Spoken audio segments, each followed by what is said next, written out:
Thank you. Thank you. I actually wanted to start this off with just running a little bit of an experiment. I want to make sure that we've got the right crowd here. Show of hands, who here works at Amazon?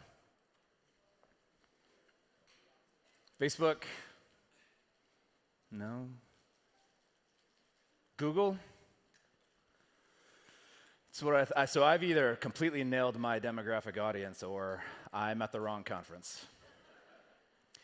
You know, when we put this talk track together for this part of the show, there's an interesting thing that happens every time you do a conference like Evolve. Everyone gets really jazzed up. You see great technologies. You see, Mark Campbell talking about the future of AI and what that's going to do. You heard that really weird thing where the GAN was generating an AI is trying to learn how to speak a new language. I actually tried to use that once to figure out the language that I needed to use to communicate better with my wife.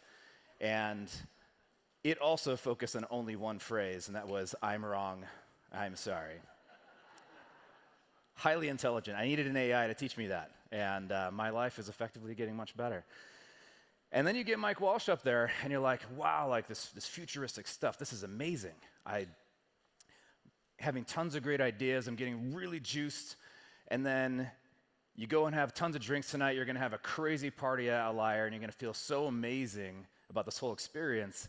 And then while I'm sitting hungover at the airport with everybody else tomorrow, inevitably I hear the grumbling start already, which is, hey, all that stuff was awesome, but tomorrow I don't work at Amazon, I don't work at Facebook, I don't work at Google.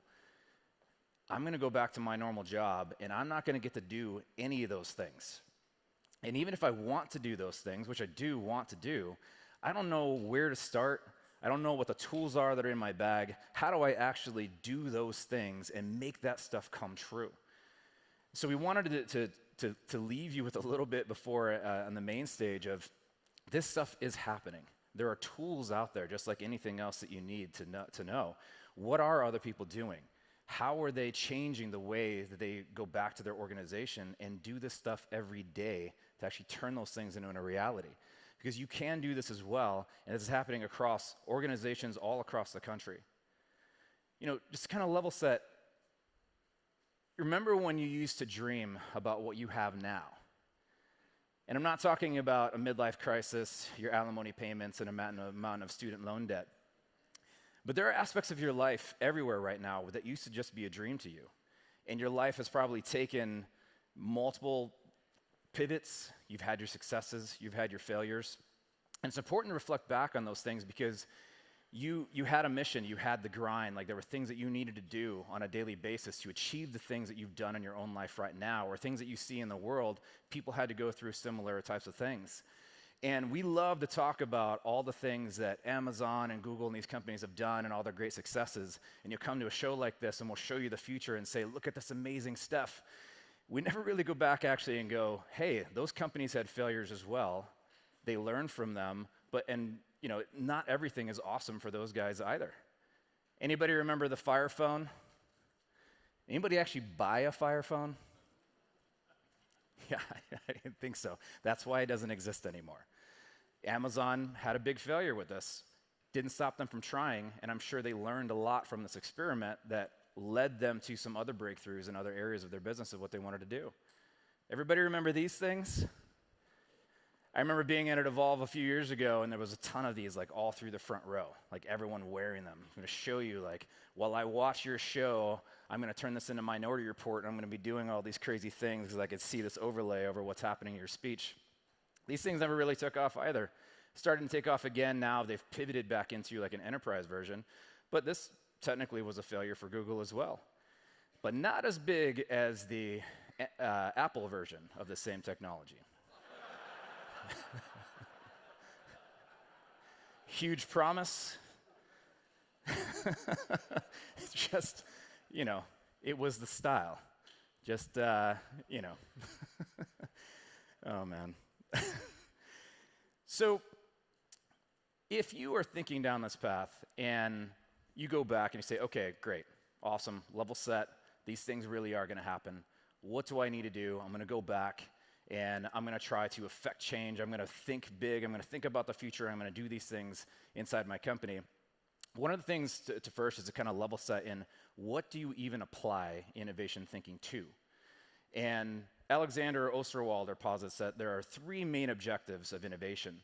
And it's an easy way to kind of put yourself in the mode of like, what things should I be thinking about?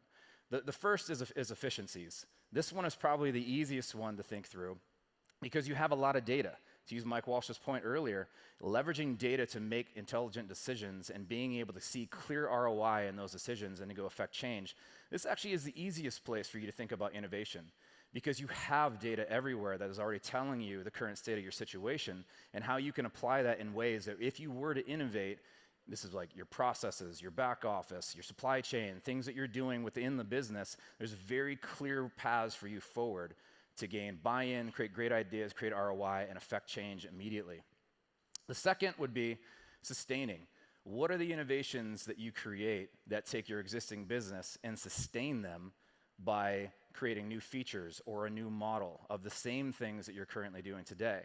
So in Apple's world, that might just be like the new iPhone.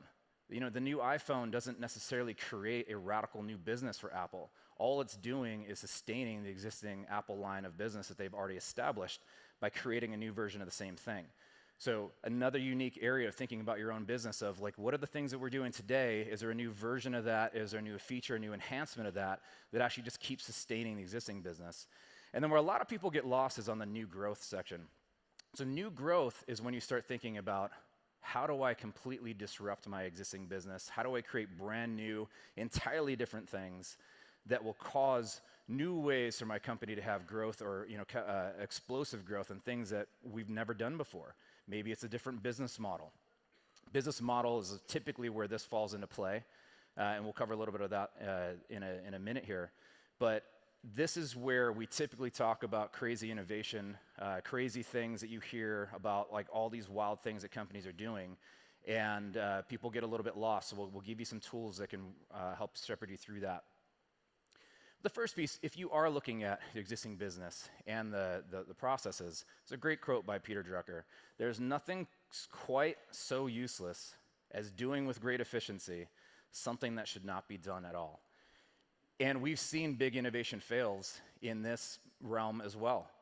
Robotic process automation in the early days, the number one reason for failure in automating those business processes is they were automating broken processes to begin with. So take clear looks when you're looking at the things that you're looking to improve, and should I even be improving this? Should it be reimagined and redesigned?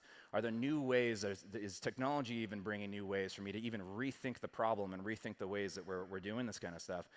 And then Clayton Christensen actually had a second take on this, which is very related to the first, which is if you keep improving something that people want less and less, eventually you'll find yourself out of business as well. And so even on the sustaining side, if in your existing business, continue to innovate, continue to make things better. But if people want what you've got less and less and less, you're going to wind up with a whole different kind of problem. Rethink the different things that you're trying to do. And that's where you get back into the new growth areas and something with business models. Business models, this comes from strategizer.com. It was from the book Business Model Canvas by Alexander Osterwalder. He's done some great work in this space of how do you think through your business model. It's like, that's great, like I should be rethinking my business model, but are there tools out there that make it easy? Is there a process that I can follow with my team to kind of help us navigate what that might look like? And some examples might be, is this new business, do we do a marketplace? How does that change the way that we do business? Is it a subscription-based model? Free or freemium, platforms, open source? A good exercise is to map your entire business and then take the value propositions of your existing business and just rip out the key thing that makes you who you are today. How does that change things? How would you reinvent your business in thinking through that process that way? When you start talking about startups and innovation, a lot of things that people immediately go towards is a lot of sayings like fail fast, fail first, learn from your failures. The big problem that we have in a lot of companies and a lot of organizations today is that we don't have a tolerance for failure. Typically you go and you've got a project, you get big funding, you want to go make this thing happen, and basically your entire career or the entire career of your entire team is on the line.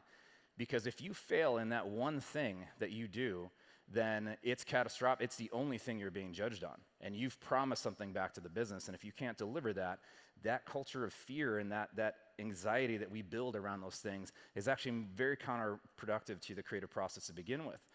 And so one of the things that you find in the best organizations is to view your innovation as a pipeline and or like a portfolio that you're managing. It's not the single failures that are going to be how you're judged on your portfolio of innovation. It's on the performance of the entire portfolio. And it's important to keep it in mind because if you look at how VCs operate, they will look at thousands of ideas. They'll invest in 10. You might have 100 in an entire portfolio. And out of the 100 that are in the portfolio, 60% of them will fail and just fail outright. The next 35% will make some money, but nothing really meaningful. And it's really the last few of the entire portfolio that become unicorns and create such amazing return that the entire portfolio comes to be. But in order to do this, you need an innovation pipeline. You need to have many, many ideas being generated, ideas that you are willing to work through with failure so that the ones that hit can create massive transformation for your organization. And in order to do that, you have to change some of the rhythm of even how you operate on a daily basis. Baseball is a great example because you need repetition in order to become great at doing something. A lot of people who want to invent or write or do something, they think that they're just going to wake up one day with like the idea and I'm going to have my eureka moment and that's going to be the thing that I do and it's going to change the world and it's going to change my life. But the thing is, like, you can't be great at innovation if you're not doing it every day. It requires repetition. Babe Ruth was one of the widely considered the greatest power hitter of all time. And he hit a home run about once every 11 at-bats in his entire career. Well, if you look at an at-bat, there's maybe an average of 4 pitches. It's about 500 at-bats per year. So he's getting 2,000 looks at doing one thing and just one thing that he does all the time. And that's actually in a game time, and he'll maybe hit 50 home runs out of the 2,000 looks that he got at a ball coming at him. That doesn't count the thousands of practice swings that are taken every day to get better and better at honing that craft. Even great musicians will tell you that if you don't practice every single day, you get rusty within days. You stop being able to flow and do the things that you want to be able to do. So repetition is very important. Are you doing innovation every day? Are you thinking through this every day? Many CIOs who say that they are working on innovation, if you ask them how much time do you and your teams actually spend thinking about innovation, you wind up very close to almost zero. You're so busy worried about the things that you have to do to run the existing business that you have no one thinking through these things. How do you create opportunity for people who full-time every day are thinking through what's coming next? So Taylor Swift is another great example on volume. My daughters were huge fans of Taylor Swift, and it's interesting, you go to a show, and there's all these dads that are lined up in like another part of the arena. You wanted to give your daughters freedom, like they're 12 years old, and they're at this concert, and you want to give them their space, but you also want to be there to watch over them. And you ask all the other, like daughters here, yep, daughters here, yep. Same situation. What happens to middle-aged men when your daughters stop wanting to go to Taylor Swift concerts, but you still really want to go yourself? You wind up in that same row of guys. You're like, yep, yeah, daughter's in there. Like while you're rocking out and doing your thing. Taylor Swift is an amazing songwriter. She actually received a career award recently. She's still in her 20s. A career award for songwriting because she's accomplished so much in such little time. She started writing songs when she was 12. And what she will show you, like in a very creative process, music ultimately requires tons of creativity. You're constantly innovating. Like every day is a new idea and a new thing that you're writing about. And in order for her to write a hit album, it takes approximately 60 song ideas that start as ideas, it gets sketched out into something that either gets finished or hits the editing room floor. 20 of those will make it into the studio process, 12 of those will make it to the album, and 1 will probably become a global hit. So the key is you need volume. If you don't have, you need an innovation pipeline that has that level of volume in it as well To take a line from Magic Johnson yesterday, you need to be ready so that you don't have to get ready. And if you want to be ready, you can't start tomorrow by saying, I need the one big idea. You should have 100 ideas already inside your pipeline, so that as the landscape changes, as your strategy changes, as you decide that you want to go do great things, there's already 10 things that have been incubating inside your pipeline in very small ways, just like a sketch of one of the songs that makes Taylor's album. You haven't hit the studio yet, you haven't hit prime time, but the sketch is there, the idea is there. Maybe it requires bringing in a collaboration with another group to actually turn it into what it's going to be. And then when that volume happens, an interesting thing starts to happen in any creative process, because we really are talking about just a creative process now, is that you start planting seeds. If your whole organization is thinking this way, you're building an innovation pipeline, you're doing it every day through repetition, the volume is happening, everyone is thinking in this way, what starts to happen is seeds get planted in your subconscious, and scientists have actually proven this, that your subconscious needs time to process, and the more time you're spending running and doing analysis and like the logic that's required from your day job, it's just sitting back there churning and is doing these things. And then ultimately it will make connections when you're most relaxed and when you have the most time, and those ideas will surface into your mind. But in order for that to happen, you have to seed them to begin with, because you're going through this entire process. So how do songwriters end up whining or writing so many songs from the bathroom? You've probably heard these stories before. Lionel Richie wrote the song Lady for Kenny Rogers while he was in the bathroom. Best ideas come to you while you're thinking in a quiet place for yourself. Katy Perry wrote a ton of hit songs from the shower. Taylor Swift has written tons of songs from the shower. The smash hit Girls Just Want to Have Fun by Cyndi Lauper was written in the shower by a man.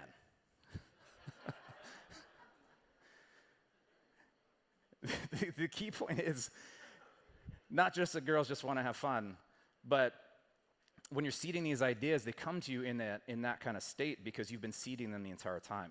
If you're not having these kinds of ideas now, it's probably not because you're not creative enough. It's just because you aren't doing the things on a daily basis that actually will allow you to seed those ideas and start to see these things kind of happen.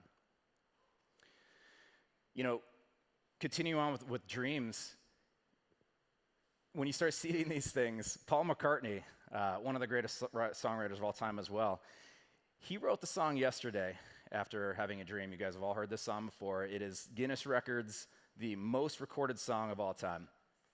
He woke up one morning and he had the idea for the song because he's been writing every single day. It's a volume, he's seeding the creative process, and this is the rhythm that he's sitting in. Does anyone know what the original name of Yesterday was? Scrambled Eggs. He woke up with a melody, didn't have any words, and the song was called Scrambled Eggs. Oh my baby, how I love your legs. Sounds like more something that he was dreaming while he was in Vegas. But how does that go on to become like a smash #1 hit and the most recorded song of all time? Sometimes you've got great ideas. It does require an incubation process. And you know you've got the seed of something, but you need to continue through with those, and that's how your innovation pipeline comes into play. You know, are you organized? There's the #1 problems that we see all the time is that from a politics perspective, from turf battles, are you stepping on the things that I'm trying to do? Why are you working on that? You're going to affect my business, or my business does that. Why are you looking at that? Lines of business crossing over from each other. You know, there's some interesting things happening that are from organizational innovation standpoint. The Hire, if you haven't heard of these guys, it's a Chinese-based company, about $40 billion worth of revenue. They bought GE's appliance business a couple years back in 2016. And one of the interesting things that they're doing is, you heard Mike Walsh talk earlier about how 4 people become really agile, but how do you do that with over 4,000 people? Well, they had the same exact thought, only they did something about it. They took tens of thousands of employees and they divided them into micro enterprises of only 8 to 15 people, each with a micro P&L and each with a very distinct mission of what it was they were trying to do. This has become something that has been the subject of many Harvard Business Review articles. There's talks going on all over the world. Very interesting organizational structure that's happened, and they've started to apply it to the GE side of the business as well. And the key point is that you've got some businesses that are laser focused on things they're taking to market. They've got an incubator program. They have over 3,000 things in their innovation pipeline now that did not exist a couple years ago, because they've started to organize around doing this, around creating incubator programs, around creating labs, around creating hackathon events and how this might happen. Lockheed Martin is an age-old example about this around the Skunk Works. And this is a different kind of tool that you could use in your tool belt. If you're not familiar with Skunk Works, it was in the 40s, we were falling behind. The Germans had jet technology for combat. And the US government the military worked with Lockheed Martin and said, hey, we need a prototype for a jet. And they spun up a team called Skunk Works. It was completely separate from the bureaucracy of the current organization. And in 143 days of laser focus, not having to worry about anything else going on in the business and any of the red tape and other processes that the rest of the business has to adhere to, in 143 days, they went from zero into a prototype of a fighter jet. I mean, this is an incredible amount of innovation happening in a very short time because they were organized in a way to do so. Now, Skunk Works typically works, if you're thinking about your own organization, the way to think about that is that it's the right tool for a specific kind of job, which is if you understand the domain space that you're trying to solve very well, separate a group of people, focus them on that problem, let them go to town. Because you understand the problem that you're trying to solve very well. What happens if you don't understand those kinds of problems? Innovation labs have started to sprout up in companies all over the country with a specific set of focus. Big business problems, not really sure what we want to do about it. Let's create some labs whose sole job is to figure out what's the future of this space. What are we going to do? Meeting with the business, having those different kinds of conversations. Different tool for a different kind of job. Make sure that you've got all the different kinds of tools, even in your organizational design, and things that you can bring to bear in order to solve for those problems. Democratize innovation. So one big myth in innovation is that innovation is a domain of technology people. And the more you silo yourselves away from the rest of the folks in the business, you're going to find yourself falling farther and farther behind. If you talk to the younger generation, if you talk to the workers who actually have these problems, if you start involving everyone in this process, when's the last time you had a hackathon that didn't involve any technical people in it? Or maybe half the people weren't technical. There's knowledge that comes from parallel domains that you can bring back into those teams, and the creativity from solving one problem from one space to another that allows teams to think of things that they've never thought of before, or to think about the problem in the terms of the person actually having it versus just falling in love with some technology that you think is going to solve a problem that doesn't ultimately impact the day-to-day of that person that you're thinking about. Other ways that you can do this if you're struggling in your organization, data scientists are really high in demand. There's sites out there to crowdsource things like developing algorithms or doing analytics around stuff. In this example from Kaggle.com, they have open competitions where you could put price tags on it or no prices on it. And in this case, the NFL wanted to figure out how to make safer punt returns, and they put a whole ton of data out there, a big data set, and just ran an $80,000 competition to say, analyze our data, come back and tell us the best recommendations on how we make punting safer. Allstate made waves a while back leveraging a similar kind of program to where they put their own data out there on calculating liability around insurance claims, put it out there, and was able to improve their algorithm by a factor of over 250%. So they've continued to use this service even to find the next generation of data scientists, posting competitions, working with local universities, putting things out there to where people actually have to prove themselves out through their work. How do you find the right kind of people? Well, put some competitions out there, actually have them solve some of your problems and give them an award, not just in cash, but maybe a job. A lot of smaller organizations struggle with this because they're like, hey, I don't have the budget to create that time. I don't have the budget to create a lab. I don't have a budget to do R&D. I don't have a budget to create these innovation pipelines in these small teams. There is a world of people out there who are willing to help, and not just in this crowdsourcing type of model. Local universities have tons of research that they're doing and intellectual property that they're generating. How are you gaining access to those kinds of things? Are you partnering with them to help to have them work on ways to help you improve the things that you're looking at doing? There is a wealth of assets that you have at your disposal if you're just willing to go look and go make it happen. I'm going to do a quick story around this. When you start to do all this stuff, you're organized properly, you start to get your pipeline, and you start to get your volume and your repetition going, even accidental innovation starts to happen. The story is known as the dog pee that changed the world. And it was about accidental innovation where building upon work of other kinds of things. Oscar Minkowski in the 1800s actually took a pancreas out of a dog, out of a healthy dog, and then just to see what would happen in analyzing the digestive system of the animal. Well, what they found was that for some reason the next day, the dog was still alive, which that was awesome. We don't want the dog to die. But there were swarms of flies all over the dog's pee, drinking it up like it was some kind of champagne. And a normal person would just go like, ooh, flies, like that it's gross. But in this case, being scientists, they tested it, not taste testing. Scientists haven't done that since the 1600s. And came through with an amazing discovery. The first wine cooler brewed by AI. They discovered insulin. Well, they discovered that the pancreas had a role in this, and then other people built upon their work, but that wasn't what they necessarily set out to do.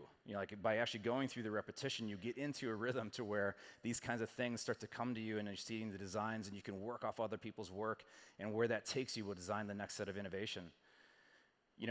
There's a big thing around failure to where, when we talked about failure earlier, this talk coming out of the Silicon Valley about fail fast, fail often, the big misunderstanding there is that it's not about failure. It's actually about learning. How are you learning the answers to these questions? If you're developing this pipeline and trying to go through it very quickly, don't confuse learning with incompetence. And frequently, if you're doing experiments and it's just incompetence of the idea, of the execution of the people, that's not actually a good failure. Those are failures that you're trying to avoid by having the right people and the right kinds of ideas and the right process. Keep the blast radius small. One of the things that organizations tell us all the time to where they found much greater success is don't bite off more than you can chew. This is sage and very easy advice, but most innovation projects fail because you're trying to do too much out of the gate without learning the lessons along the way very quickly. So what are the tools can you use to help with that? Design sprints. If you're not familiar with this book by Jake Knapp worked at Google Ventures, and they perfected this approach called a design sprint, which is how do you actually go from idea, big problem, idea, the prototype, and learning without building anything? Are you spending too much time building things that no one wants because you never found out to begin with? How do you go from idea to learning within 5 days? If you can adapt that process, design thinking is another tool that you can put in your tool belt to go through that pipeline very rapidly. And then ultimately fall in love with the problem, not with the solution itself. The other big problem that comes out of those pipelines that you see once you start innovating a lot is that people fall in love with technology and what that technology is going to do versus the problem itself and finding many different ways to do it. There may be a much simpler way to accomplish the thing that you're trying to do. Then ultimately trying to find your why.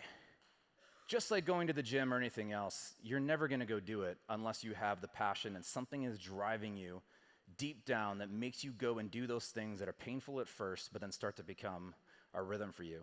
My inspiration, my why comes from my children, like many other people. This is my son, Grayson. He, born very healthy.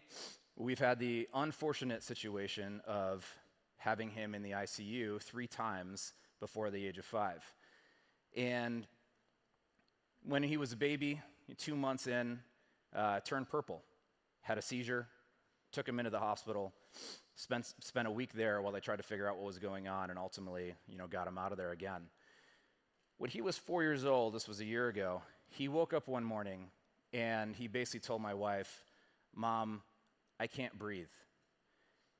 And we rushed him into the urgent care to where after taking his oxygen for 1 second, they looked up at us, said, "Call an ambulance," put him on oxygen, ran him to the hospital immediately. Children's Hospital of Orange County, where we ended up doing this x-ray. And where you see the right side in this picture, where a lung should be, was completely collapsed. There was fluid. He had contracted pneumonia almost overnight. And in that instant, we knew that we were in for a crazy fight. 15 days in an ICU with your child is something that I don't wish on anyone to ever have to do. It's not just your own kid that you're battling every day to make sure that they can survive, but it's also the crashes that are happening around you. Everyone else's kid is also there because they're in such a critical state, a critical condition. And on the one hand, as a parent, you rage that, was my kid just born in the wrong decade? You know, we're gonna have technology that can solve this problem literally years from now. Was he just born in the wrong decade? And all the other parents whose kids have gone through the same thing where they think, are we just born in the wrong decade? And then the other half of you takes a look at that and says, well, look at all the innovation that got us here. Actually, if he was born in any decade prior to this, he would not have survived this entire process. All those small innovations every single day, moving the things forward that we needed to see, that we needed to feel, that we needed to be able to experience, so that he ultimately could escape that situation, make it out of the ICU, and ultimately make it to his 5th birthday and his first day of kindergarten. This is here he is post-procedure, very healthy now. And the key thing to remember then, remember when you used to dream about what you have now. All the innovations that you're working on are very important. They're critical to the success, not just of you and your companies, but also society as a whole. And if we keep pushing, we keep doing the things that we know need to be done, and we drive that innovation, and we keep working off each other's work, and we continue to push forward, maybe the next decade will be the right decade for the next set of children, and we'll see that true future to come. Thank you.